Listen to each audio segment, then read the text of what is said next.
Governor Mario Cuomo served as New York's governor for 3 terms from 1982 to 1994. He is well known for his intelligent leadership, his strong morals, and commitment to social issues. He is one of our nation's most astute public figures, the author of several books, and a defender of human rights. But of all his accomplishments, I wouldn't be surprised, being that this is Texas, that Governor Cuomo is probably known in El Paso, most of all, for his commercial endorsement of Doritos with our own former Texas Governor, Ann Richards. Ladies and gentlemen, it is my honor and privilege to introduce to you Governor Mario Cuomo.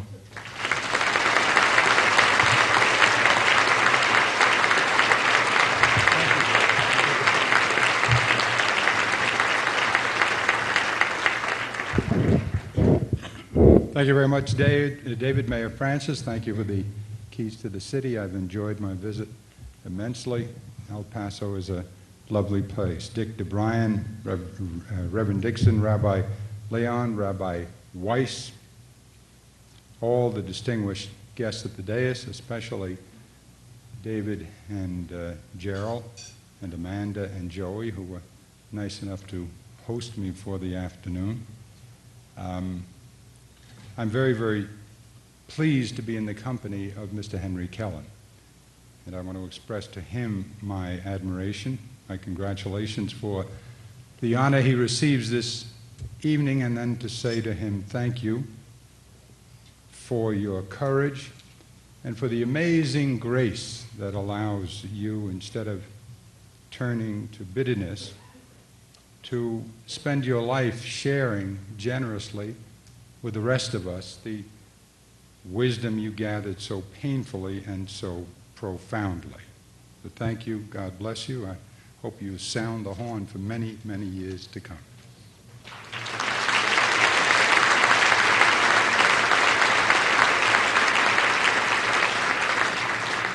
I was pleased to hear that Colin Powell recognized me. I'm pleased to hear that anybody recognizes me nowadays. I must tell you, truthfully, I brace myself at introduction time.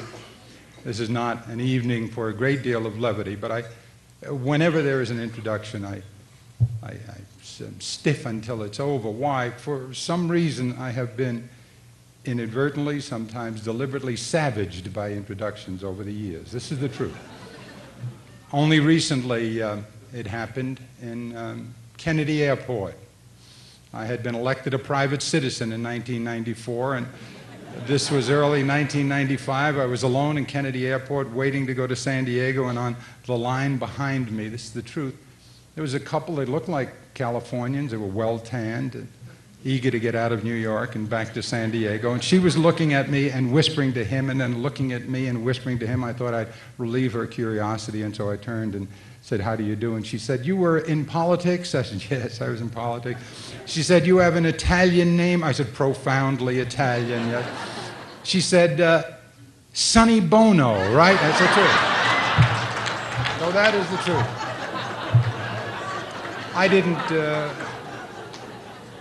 I didn't want to offend her, but it reminded me, and this is another absolutely accurate description of a specific event in my history. 1983, my first year as governor of the state of New York. And early in that year, Senator Pat Moynihan, who was then, as he is now, a senior senator, came to me and said, "Governor, does President Reagan know you?" And I said, "Well, not so that I could say we were intimate. I met the president."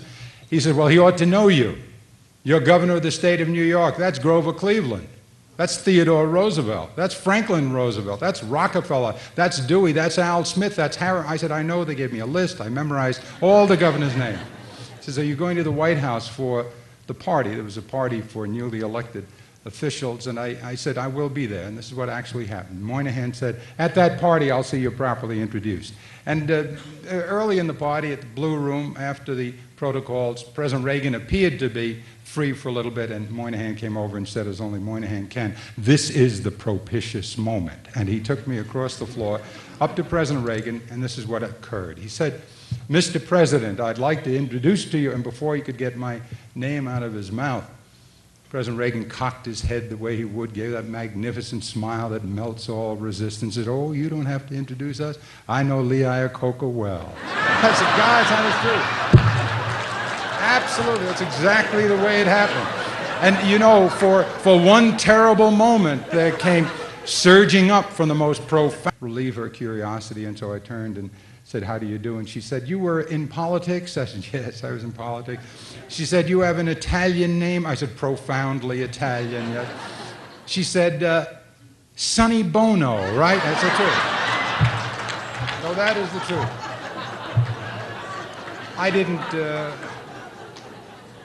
I didn't want to offend her, but it reminded me, and this is another absolutely accurate description of a specific event in my history, 1983, my first year as governor of the state of New York. And early in that year, Senator Pat Moynihan, who was then, as he is now, a senior senator, came to me and said, Governor, does President Reagan know you? And I said, well, not so that I could say we were intimate. I met the president. He said, well, he ought to know you. You're governor of the state of New York. That's Grover Cleveland. That's Theodore Roosevelt. That's Franklin Roosevelt. That's Rockefeller. That's Dewey. That's Al Smith. That's Harry. I said, I know. They gave me a list. I memorized all the governor's names. He says, are you going to the White House for the party? There was a party for newly elected officials, and I said, I will be there, and this is what actually happened. Moynihan said, at that party, I'll see you properly introduced.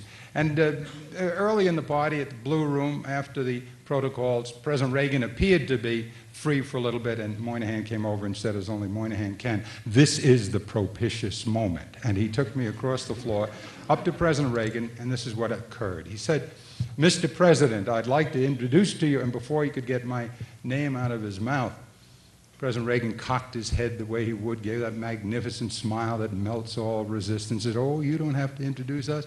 I know Lee Iacocca well. I said, guys, that is true. Absolutely, that's exactly the way it happened. And you know, for one terrible moment, there came surging up from the most profound recesses of my psyche. I am, after all, just a kid from Queens. I almost said it, and it got to the tip of my tongue, but then Prudence bit it and spat it out. And I didn't say it, but I almost did. To some people, Mr. President, we all look alike. Now, but I never said it.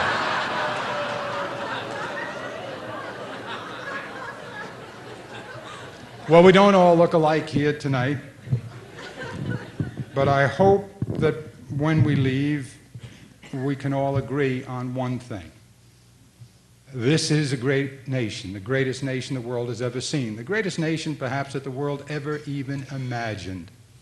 Probably 300 years ago, it was beyond the scope and the reach of the world's imagination that we could achieve the incredible power and dominance that we have. There's never been an economy like this, never been a military force this great, never been an engine of opportunity this abundant. 10, 12, 13 generations of people like my mother and father who couldn't possibly have made it where they came from, came to this miracle of a place and achieved comfort and much more. So we are the greatest nation the world has ever seen or imagined. But we are far from what we could be. We can be much better still than we are. And because we can be, we must be. That I take to be Henry Kellen's message, and that, in a more modest way, is my message to you as well. And let me say it to you this way. I have visited now a number of museums and memorials dedicated to the Holocaust in New York City, in Washington, D.C., at Yad Vashem in Israel, and others. Some were larger. All of them represent impressive feats of curatorship, display, and instruction. But none is more evocative or unforgettable than the remarkable institution you've created here, and you should be immensely proud of what you've made. Some of you are Jewish, some with personal knowledge of the Shoah, but most of us are from other faiths and other backgrounds. Here tonight, hundreds of residents of a proud West Texas city, 5,000 miles from the ruins of the death camps, coming together with an Italian-American Catholic from New York to support El Paso's own memorial to the terrible, long ago, faraway suffering of 6 million European Jews. Now, at first, it may seem hard to make sense of this kind of gathering, but the truth is it makes all the sense in the world simply because we are Americans. And no nation in history has ever dared to celebrate difference and diversity the way we do. No people have ever dared so much for the sake of the idea of tolerance, or succeeded so well in its execution as we have. Some parts of America better than other parts. New York and El Paso, I think, can both be particularly proud of the harmony of peoples that we have achieved. But there have been failings, too. The sad truth is that prejudice, discrimination, hate are also part of our history as Americans, and we must not be allowed to forget that. For many of us, for me in a small way, and I suspect for many of you, discrimination, even hate, has been a part of our individual histories, the education of a lifetime. All my life, for example, I've lived in the magnificent mosaic of peoples and cultures and languages and attitudes that is that tempestuous, turbulent, beautiful city called New York. And all of my life, with great good fortune, that there have been around me the faces of kindness and concern and love. My own courageous and sweet parents from Italy, two people not educated a day in Italy, he a ditch digger, she with no skills at all, it seemed, except to mother children, hard-working people. And like others of their kind, they came, seamstresses, small shop owners of our struggling immigrant neighborhood, where everybody came from somewhere else. The customers in my parents' tiny grocery store, which eventually had, by the grace of a man by the name of Kessler, a Jewish gentleman who brought my father, a ditch digger from Jersey City, New Jersey, in the middle of the Depression, because he had nowhere to live, and because Angelo Lamarca, a friend from Queens, New York, who knew Mr. Kessler, knew him, and said, "Your abandoned grocery store sits there empty. There's a big room in the back. I know a family in Jersey City, he a laborer, she pregnant with still another child. They're from Italy. They can't speak the language. They have no friends. They have no money. Maybe you can let them run the store. They don't speak English, but you can teach them that, Mr. Kessler, and they'll live behind the store in one room." I was born on a table delivered by a midwife behind the grocery store in that neighborhood. And we were fortunate in that neighborhood. The customers in that tiny grocery store, which by the miracle of Mr. Kessler, my father and mother were able to manage after a while, the customers were black, Portuguese, some Chinese, Europeans of all kinds, Jews, it seemed, from all over the world. There was a synagogue on the corner opposite our store where I was a Shabbos goy. Now, for those of you who are goys yourselves, you might not know what that means. But the Shabbos goy on the Shabbos has to do for the conservative or Orthodox Jew what they cannot do for themselves because it is the holy time, and there are certain labors they're not permitted to execute, and so they bring in a Gentile, a goy, who is the Shabbos goy, and you do those tasks for them. The irony was that only a couple of days later, I was an altar boy at St. Monica's Church. And I remember the differences: no kneeling on the Shabbos, no collection plates in the synagogue. They got you later. But there were similarities, too: the brocaded vestments, the incense, a Hebrew I didn't understand on the Shabbos, and a Latin I didn't understand on Sunday mornings. I still don't understand the Latin from Sunday mornings. I remember it, but I don't understand. Suscipiat Dominus sacrificium de manibus tui, ad laudum et gloriam nomini sui, adut laetatem quoque nostrum tutiusque ecclesiae sui sancte. And the priest would smile because I got it right, and I didn't know what I was saying, but it was good. I knew it was no curse, not at St. Monica's. The Irish and German school teachers at Public School 50 who were especially kind to a child who did not speak the language until he was 8. I didn't speak English until I was 8 years of age. Joe Austin, a Sandlot baseball coach, the night manager at the Peel's Brewery in Brooklyn, who spent his whole life, all of his free time and his few dollars, managing teams for neighborhood boys and girls. He made the baseball field, hacked it out of an old lot, put down the lime for the base paths themselves, and in the winter begged from Father Ernie the right to use Little St. Monica's gym, and he promised not to turn on the heat. He wouldn't use the steam heat. Would find a way to play basketball in the cold. And he had teams of all kinds, black kids, Jewish kids, Italian kids. These are some of the faces of love I was surrounded by. There was religion and love everywhere when I was young, very young. But as I began to grow older and to see more and to travel outside the neighborhood, I began to see other faces too. The faces of discrimination, the faces of bias, the faces of envy, the faces of fear, even the faces of hate. It was a kind of strange, unhappy irony as I look back, because as we grew more secure economically in our individual capacities, we also grew away from the commonality that bound us in our early days. In the early days, you might have been Portuguese or a Jew from Poland or a Catholic from Ireland, but you were all poor and struggling, and that tied you together. You spoke one language, the language of aspiration. Did you get a job? Yes, good. You made it to the Department of Sanitation. You're a civil servant. Let's have a block party. Block party for Tony, who made it to the Department of Sanitation. I can't tell you what it meant. Can't tell you the people buzzing. He'll have a pension. He's going to have a uniform. He made it. He passed the test.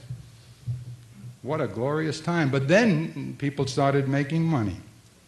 We had all lived together in the tenements when we were poor, but as we did better, we began to move into ghettos with nice lawns. Separate places. Jews in one place, Italians in another, blacks and Hispanics in their own communities. Differences drew lines and built fences. Mama learned it the hard way. She never forgot when we moved from the rooms above the store, because after a while, as we made it, we went from that one room to bedrooms above the store, and then finally to a house, a neighborhood called Hollis Wood. Actually, a little house separated from all other houses, quite a thing, with a yard and a tree, a great blue spruce. And my father was absolutely beside himself with joy. But this was a strange neighborhood. It was all Anglo-Saxon families, no blacks, no Jews, no Hispanics, certainly no Italians, certainly no Italians who had once been illiterate and poor. And Mama would never forget the first meeting with our new neighbors. She told the story until she was 89. She died at 94, but the last part of her life she spent on the machine. She never stopped telling you about it. She told you in her corrupt Italian-American language, most of which she made up over the years. Told you about 3 distinguished-looking women coming down the hill in Hollis Wood on the first day that she was in front of the house. She would say that they were all bionde, they were all blonde, which was her way of saying that they were different. They were not Italian, they weren't Portuguese, they weren't Hispanic, and they weren't black. Erano bionde. And she would say that they looked at her and that they appeared to be freddo, cold, aloof. And they said to her, "You must be the Italian woman. Well, we want you to know that you're here now, and this is a very good community, and just remember to keep the tops on your garbage pails." Oh, she never forgot it. She never forgot it. She would sit and say to you, "Why would they say that to me? Why would they say that, keep the tops on your garbage pails? What do they think we are?" She had to fight off bitterness, although I confess to you, she lived a long time, and she did reach the point where she told that story and said, you know, all those 3 women, they died.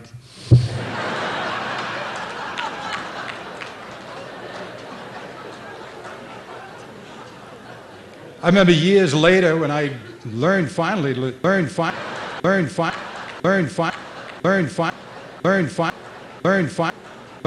law school, tied for first in my class. I was married already. I had met Matilda in school. I was smart enough. She was in my class in Teachers College, which was an extra course I took. I was smart enough not to let her go, and so I told my father, I'm getting married. Pop, I'm not good enough to be a priest. That means I have to get married, and she's the one I want. And that was it. And so by the time I'd won a scholarship to law school, fortunately, but I had 2 kids, and I was trying to work, and she was trying to teach school, and now I graduated top of my class, and I said, here we go. Here comes the American dream. And I couldn't get an interview at the so-called white shoe firms of Wall Street. Not an interview. I'm not talking about a job. 107 letters went out. We didn't get one invitation to be interviewed. And so we went back to the dean, I did, and I said, look, Dr. McNeese, I'm troubled here. You know, I don't know what to do. I thought I'd be able to get a job. I can do it if they just let me in there. I'll be able to hang. He said, oh, we know you can do it. I said, do you have any suggestions? He said, 1. And don't be offended. I know what you're like. He said, don't be offended. Would you consider changing your name? I chose not to. Ever since then, I've wondered, you know, what I would have looked like and how I would have made out in life as Mark Conrad. You know, can you imagine me, Mark Conrad, I mean, with white shoes and a blue jacket and a tennis racket? There it was, the snide condescension, and my reaction to it. I haven't told the story as many times as my mother told the story about I bionde, but it leaves a mark. It becomes familiar. A feeling wells up in your chest, the anger that comes to the lips, sometimes even the tears it brings to the eyes. Many of us have those memories in this country. The bitterness of barriers that seem so inexplicable, you don't even ask how it began. Mix need not apply, they said to the Irish when they first came. Why? Why? Why should mix not apply? I'm Irish. You know, we had a little trouble. We have no food. I'm here to work. I speak your language. I'll work like heck. What do you mean mix need not? Dago, wop, greaseball. What do you mean? Why do you call me those names? Why do they tell me to keep the top on the garbage pail? These were small hurts. Almost every generation of immigrant has gone through them. There have been much worse hurts in our America, however. With the Second World War, we saw more than hate. We saw grotesque and systematic savagery. I think it was the Second World War that made me, for the first time, begin to ask myself, why? Why does God allow this? Why should this be? What is it about us? Toward the end of the war, when we first started to hear the reports of the death camps, when we saw with almost numb realization the photographs and the newsreels of the living skeletons carried out of the wooden barracks by frightened young GIs who looked so suddenly huge by comparison, then the confusion became confounding to us. And then after the war, the unspeakable knowledge of the true dimensions of the catastrophe and the particular horror of how they died, 6 million of them, murdered, and more, much more. Why? The armies of refugees, the struggle for a place of refuge, a homeland in Israel. A few years ago, after a visit to Yad Vashem, the Israeli Museum of the Holocaust, I received a letter from an official of that institution, an elderly scholar, who had shown me through it. We spent a whole day there, Matilda and I. And we talked a lot about it, and I was helpless. I was speechless and thoughtless. All I could say to him is, why? You're an honorable person and a learned one. You've studied this. You've studied the history of the Jews. Why the Jews? He wrote and he said, quote, on leaving Yad Vashem, Governor, you turned to me and asked, why the Jews? I said to you, he wrote, that anti-Semitism's origins, I believe, and I say this with a tear, are basically religious. origins. And then he went on to try to explain the origins of the hate for a group of people who have been persecuted and harried from place to place for thousands of years.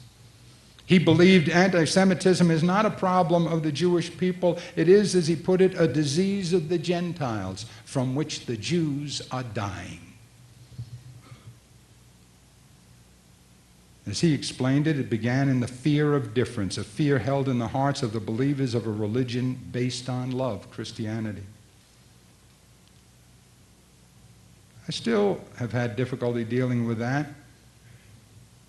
Is it true? If it is, my God, what an ugly contradiction that would be. That people who call themselves religious use that religion to turn on other people who called themselves religious before they did. We saw other frightening contradictions after the war. After fighting and dying to rid the world of oppression, our soldiers came back to race riots in our own streets. Black Americans came home from the war, many of them injured, grateful not to be among their black brothers who were left behind on the battlefield. And they discovered that they had fought to win freedoms that they themselves were not allowed to enjoy. A race of people whose ancestors were dragged here in chains, who were weighed down with every impediment and burden society could impose upon them, and overcame them, were now reminded they were thought of as lesser people, even after the war. But America, still young, still clumsy, still imperfect, America was learning. As much out of guilt and shame as anything, we opened up education and housing to millions of returning GIs. At first, the only schools were segregated schools, even after the war. The only housing, the only jobs and places and professions that white people didn't want anymore. But then morality built with momentum. Black Americans at first, and then blacks and whites together, Jews, Catholics, Protestants, joined in one of the country's great and beautiful moments, the courageous struggle for civil rights. Belated, but here finally, the struggle to recognize equality in a real way. It was a long and hard fight. The opposition was ruthless and violent. The costs were high. The victory was not complete, but it was strong, and it was sweet. There were setbacks, years of federal indifference, the emergence of ghettos more terrible than anything we could have imagined before, a renewal of politics based on race from time to time, and every once in a while that poison is spread by one group or another. In recent years in New York and Texas, across the country, we've heard ugly voices raised against those of different hues and accents, from Asia, from South America, from Mexico. There's always someone out there to say something ugly. There are practical arguments made when you talk about these things and you try to explain them when academic groups get together. Elie Wiesel, one of the great people in our time, who speaks so beautifully, so eloquently, so intelligently, asked me to join with him and put together a conference that would draw together the finest minds we could find in America to study the anatomy of hate. He said, Governor, we should sit, you and I, and all the best minds we can find for 3 days and study this question. What is it about us that we should behave this way? And we heard all the practical arguments about economics, about fairness, even about religion, about legal and illegal immigration. And some of these arguments surely deserved some thought, but too often, much too often, the heart of the matter seems to be something else beyond reason, something simple and brutal and all too familiar. And it raises the question we have never been able to answer very well. Why do we hate? Why do we fight for bread? It can't be. We have more bread than any nation in world history. We're the richest, most affluent society the world has ever seen. I told you, no one ever even imagined we could do what we have done. Unthinkable the wealth that this country has. Unimaginable. Jaguars packed alongside of Porsches and BMWs, basketball players making $20 million. Money casually thrown away at the whim of politicians. We waste more money than any society in world history. It can't be for bread. For superiority, does that mean the momentary advantages of one over another? Does that in turn imply the ridding, the cleansing of those with differences, as in Rwanda, as in the former Republic of Yugoslavia? What is all the hating for? Is it a curse leveled in return for our sins of greed and avarice and jealousy? I don't have the answers. After all of these years, I'm still being introduced to the mystery of hate. So is Elie Wiesel. So is anybody who has thought about it. Bewilders me. I don't know how to teach our children and our grandchildren, except to say it's wrong. That's easy. We know it's wrong. It's not civilized, it's not intelligent, it's counterproductive. Not even the animals behave this way. That part is easy, to describe it as wrong. How do you describe why it occurs? But one thing we know, hate is taught. Hate is learned. Children will learn it from adults. They will learn it from adults on television or people who pass for adults on television. You can learn hate from your neighbor. Hate will insinuate itself into a culture and spread. It can be spread. You can proselytize hate. Hate can be taught. It can be learned. But that means that the opposite of hate can be learned as well. You can teach people love, just the way you teach them hate. And that should give us hope. That's the mission you have embarked on with this museum, teaching the children of El Paso, children who are still learning to find Germany on a map, children too young to remember communism, let alone fascism, teaching our children the terrible truth of what human beings are capable of when hate is their curriculum, and teaching them what love means, which you do just by trying to teach them, just by reaching out to the children and saying, come, we want to instruct you, we want to... That attention that you give them just by itself is an act of love which communicates love. It's an important mission. It's impossible to say how important, because the truth is, ladies and gentlemen, we can be much, much better than our worst impulses if only we expect ourselves to be. And that's something important to remember, especially at this moment in our political history, a moment, in my own humble opinion, almost undistinguished by the ambition to make a better world. And that disturbs me. I think it should disturb everyone. I say this is the greatest nation the world has ever seen, certainly the most affluent. But let's look at the numbers. Maybe the top 3%, 4% make $100,000 or more. 7.6% of the American people make more than $75,000. 50% of the working families, and in a place like El Paso, fewer than 50% of the working families, I'm sure. Working families, which can mean in many cases more than one earner, make $35,000 or less. You have 2 kids and a sick spouse. After taxes, that's not a whole lot of money. And 40 million are poor.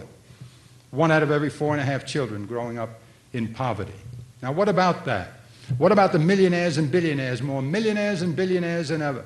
I think that's good. What about the success of the stock market? I think that's excellent.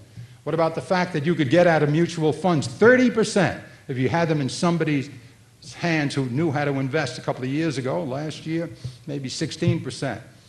If you just stayed in the market, if you just took Dow Jones and you threw a dart at them blindfolded, wherever it landed, buy, you average 16% a year over the last 7 years. And it's going to break 7,000. What do you say about that, Mario? What do you say about this being true of only 4? I say terrific. Let me tell you about my mother. Never went to school, not there, not here. Smartest woman I ever met. She's in the governor's mansion after I won. I'm her baby, incidentally. I was. Never once gave me any satisfaction. You have to know old Jewish mothers, they say, are tough to forget about. Old Italian mothers who wear corsets with metal bones in them, you know. Whoa, she was tough. On election night, when I was elected, it was a tremendous upset. My son was my campaign manager. I had to run against Ed Koch. Then I had to run against $13 million from a Republican by the name of Lou Lerman. I didn't have any money. I didn't have any friends. I was 38 points behind in the polls. And I won the darn thing by a miracle. And the guy goes to the microphone on election night with Mama standing next to me. Papa was already gone. saying, and Mario Cuomo is the first Italian-American ever elected to a full term as governor.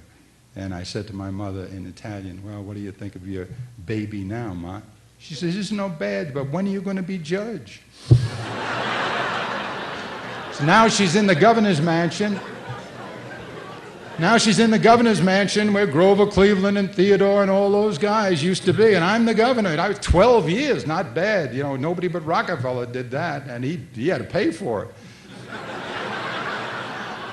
And there I was, and there's Mama, and she sees a magazine. Actually happened, looks down at the magazine and says in Italian, "Chi è?" She sees this face. She couldn't read it, but she knew something about that face, and who do you think it was? I said, Ma, that's Lee Iacocca, front page of Fortune magazine. This has actually happened. And she said, well, what is it about? And I said, Ma, I looked at the article. I said, Ma, he's making $15 million a year, and he says it's not enough. She says, Queen, did you? 15. I said, yeah. She says, ma che fa? What does he do? I said, Ma, he's the head of Chrysler.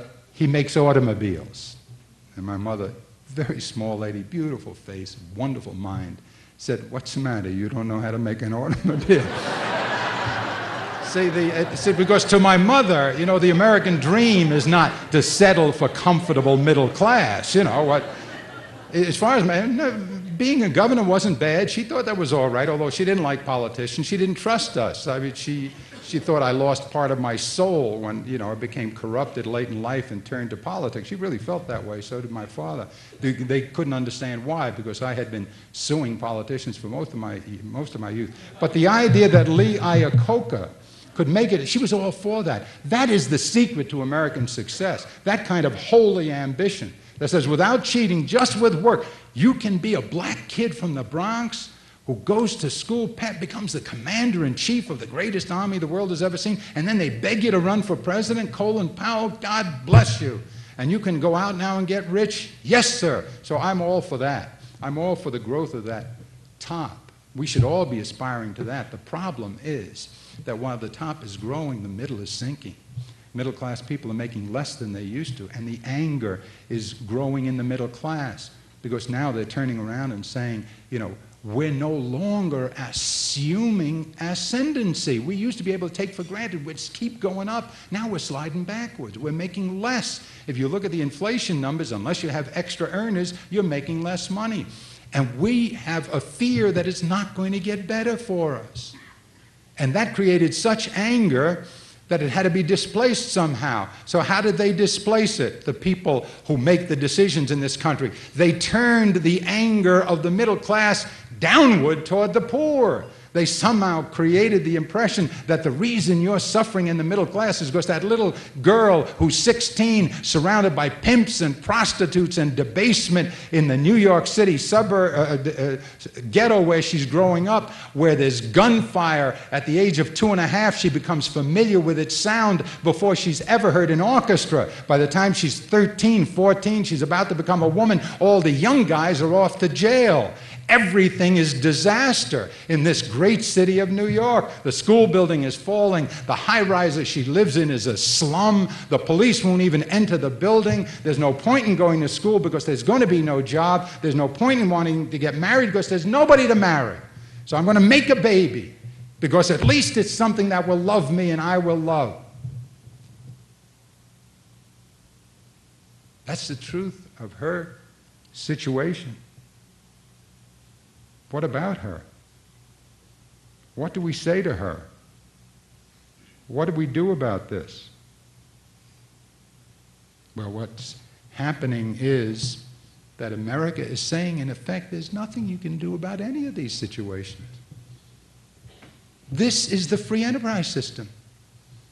This is the inevitable problem of the free enterprise system. And you middle-class people, the best we can do for you is take the bread off the table of the poor people because you're paying for it. And maybe if you just shout at them and tell them, hey, look, you got to work harder, maybe they'll stop making babies and they'll go to work. Where will they work? Well, they'll have to figure it out. They'll figure it out. We did, didn't we? Didn't you, Mario? Didn't your father? Oh, please don't talk to me in those naive terms. I didn't have crack. I didn't have heroin. I didn't have cocaine. We had marijuana. La cucaracha was the song we sang. It was the only narcotic we had ever heard of. We had alcohol. You invented heroin in the mid-'60s. You brought us crack in the '80s. You're killing these kids with semi-automatic weapons. They have faced plagues and menaces I never even dreamt of. And I gave it to them. My generation. So don't talk to me about they need a speech on responsibility. If you had a daughter who was anorexic, is that the way you'd handle her? Push her into a back room and say, listen, you little son of a gun, you stop this throwing up in the toilet or whatever you're doing. Here's a chopstick, you eat it or you're no longer my daughter. Hard as I work, hard as your father worked, hard as your mother worked to put you to school, what is this? And you bum, my son, a drug addict? I'll show you. I catch you with a Chesterfield cigarette, you're gone, baby. You're out of the house. Forget about it. I'm going to teach you responsibility. Then go back to your wife and say, I took care of my daughter, the anorexic, and my son, the drug addict. I gave them some speech, sweetheart. I taught them responsibility. What'd you do to them? I told them if they take a nut, but he's an addict. He's sick. He's caught up. We did something wrong. We put him on the wrong track. Nah. He'll straighten out. Really? Is that what you would do with your kids? Or would you pray to a God for forgiveness for whatever you did wrong? You'd ask, how can I put this young woman, this young man on an avenue to dignity so that instead of this street to despair, I don't know what it is that's wrong with them, but somehow I must be in part at least accountable for it. And yes, we'll insist on responsibility. We have to be tough, like Papa was tough on me and Mama was tough. I will be tough too, but it takes something more. Shouldn't we be saying that about our own children now? Those millions, even if they are black, even if they are yellow, even if they're orange, green, whatever color, even if they're not my blood, aren't they my children? No, we're not saying that in this country now. What we're saying now is, really, you have to expect and accept lower expectations. What happened to us? Is this the America that governed itself into independence, invited the downtrodden of the world, forged them into the most affluent and mightiest nation the world has ever seen? Is this what we said at the time of the war? You can't do anything about it? This is what we did say for 100 years, the first 100 years of our life. Said you can't do anything about it. Women and children working in the mine, you can't do anything about it. Man loses his arm in a machine because it's not covered, can't bring home bread, can't work for his family. Nothing you can do about it. Can't you do unemployment insurance? No, can't intervene in the free enterprise system. How about this old woman? She's too poor. There's no rabbi, there's no priest, there's no nun, there's no ethical humanist to take care of her. Shouldn't the government do that? No, you can't do that. Free enterprise. Where in the Constitution does it say we must love one another? Did the Founding Fathers write Social Security? No, sir, we can't do that. We said that for 100 years. And look at what you produced. The Depression, despair, a lot of wealthy people, and a lot of miserable people. So we went through that phase. We learned a different one from the Depression on. And now we seem to be forgetting it. Greatest nation in history, but not as great as we could be. Still too many who have been left behind, still too many in pain, still too many reviled, disdained, even hated. We can do better, and because we can do better, we have an obligation to. Instead, the surveys tell us that many, if not most Americans, believe things are going to be tougher for our children than they were for us. Now imagine, that's what the polls are telling us, that most Americans think things are going to be tougher for the children than they are for them. These are the middle class. I'm not talking about me, or people in that top 4%. I'm talking about the middle class and the poor who think it's going to be worse for their kids. Millions of Americans who succeeded far beyond their own dreams are now, in effect, gathering their children around the dinner table to say, don't expect too much. You're not going to do any better than I did. You're not even going to do as well as I did. So get used to the idea. The children of the poor, what we're saying is the only thing we can give you is a harsh sermon on personal responsibility. Not the better schools you need, not the jobs. We can't do that. We're caught up in global competition. We can't find the jobs for you. They all have to go overseas where they pay a lot less. We can't afford your wages. We can't give you the housing. We can't give you the love you need, just the sermons. Is that what we said in the sweatshops, in the trenches? in the segregated South, in the struggle to crush the Nazis and liberate the oppressed? For a while we did, but then we came to our senses. An essential lesson of this museum and others like it is that our challenge is one of eternal vigilance as we struggle towards something more beautiful, something closer to true civilization. The instinct for evil threatens us at every moment, and we must be on guard always. That's Henry's message. That's the message of the museum. It's a very intelligent message. If we do nothing but shield our world from that kind of evil, we have done a great deal. But we must also find ways to teach another truth. And that is that at every moment, while the impulse for evil beckons, so does the impulse toward perfection beckon us. That while the fear of failing threatens to drag us down, the joy of being something better than we are can lift us upward infinitely farther and faster if only we're alert to the invitation. We can choose in this life for America and for ourselves a safe and sour moderation. We can settle for convenience over achievement, especially those of us who are doing well. We can lie to ourselves that it's not realistic to believe we can improve things dramatically. We can, if we want to, simply decide to tolerate the tragedy of a lost generation of children. 40 million people still poor in the richest nation in world history.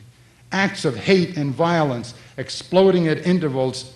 We can say it's inevitable, it's the best you can do. Or we can choose the exuberant possibility of greater success than we have already known, even if we must occasionally risk failure.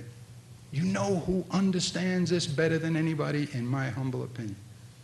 The Jewish people. No one understands it better than they. Nothing has ever been able to destroy the Jewish people's affirmation of life, of love, of the idea of community. Think about it. Not 3,000 years of oppression, not even the Holocaust. That's the miracle of Henry Kellen.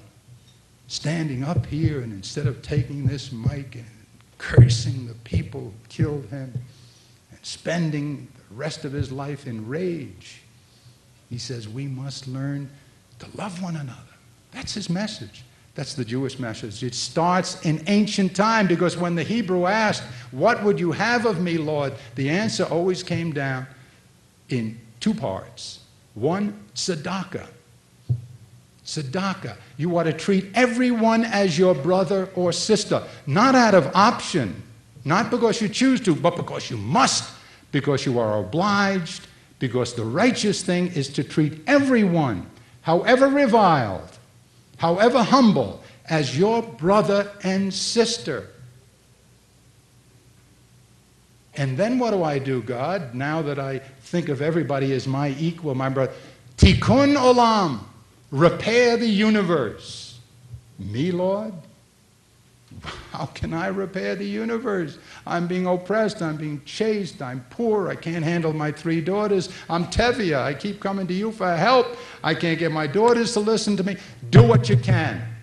Love them, help them, go to America, build, do the best you can. But always remember your mission is to repair the entire universe. And to do it, you must have community. You must be brothers and sisters. You must understand you're interconnected and interdependent. Put aside the things you don't like about them.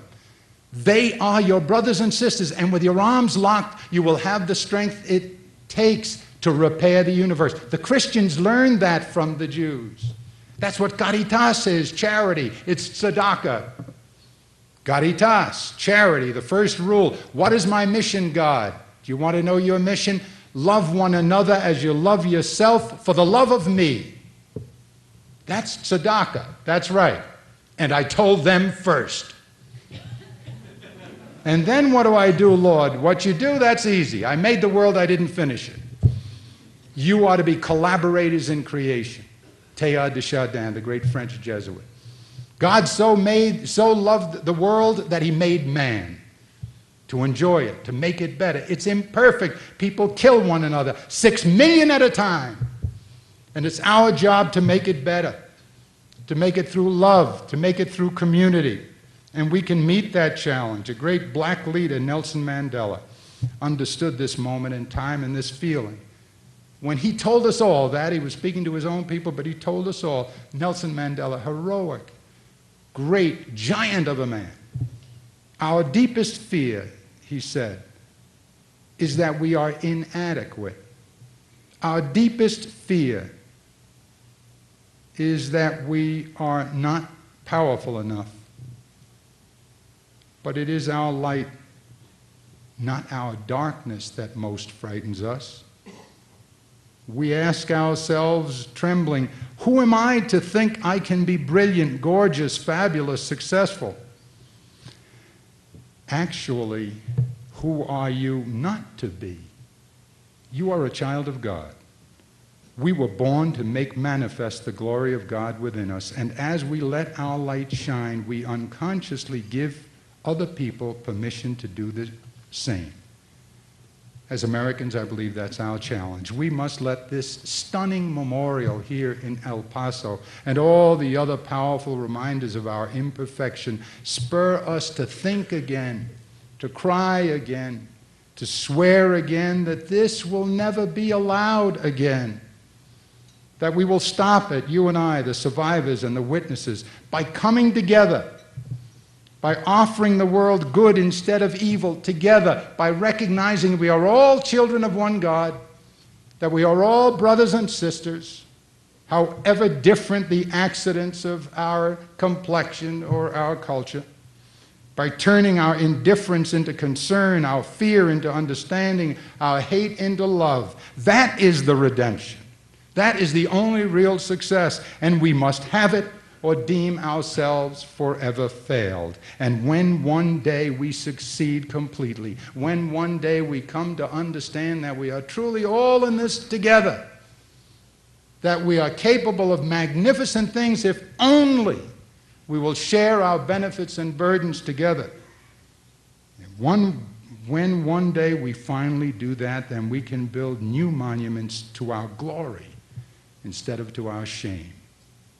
And wouldn't that be wonderful? Thank you for having me.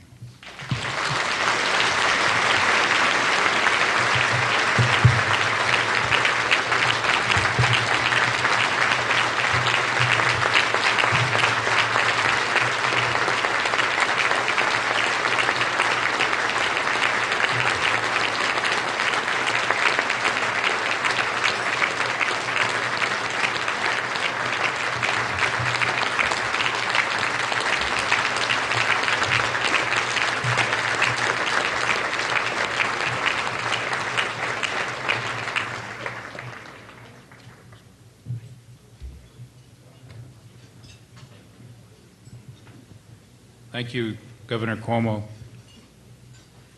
If Rabbi Greenberg would come up here for just a moment, please.